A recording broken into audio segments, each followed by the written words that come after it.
Hello guys, আবার চলে এসেছি নতুন একটা রেসিপি নিয়ে। আর আজকের আমাদের রেসিপি হচ্ছে ঝিঙে আলু পোস্ত। এখানে দেখো ঝিঙে আর আলুগুলো কেটে রাখা হয়েছে। মিক্সিতে পোস্ত, কাঁচা লঙ্কা, সাদা জিরে এবং একটু সর্ষে দিয়ে দিলাম। এবার এগুলো পেস্ট করব।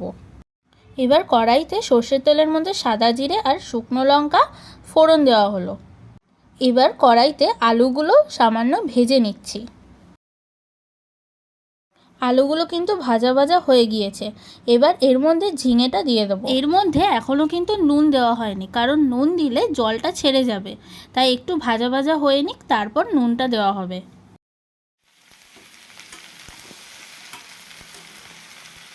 ঝিঙে আর আলুগুলো ভাজা ভাজা হয়ে গিয়েছে। এবার আমি নুন আর হলুদ দিয়ে দিলাম।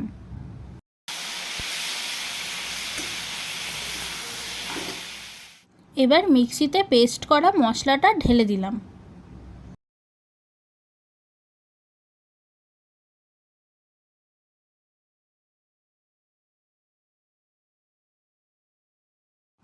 এবার এর মধ্যে স্বাদ মতন চিনি দিয়ে দিলাম।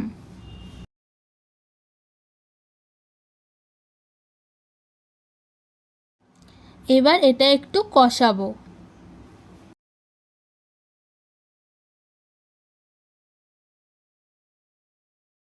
ঝিঙে আলু পোস্ত কিন্তু কমপ্লিট। এবার নামিয়ে ফেলবো।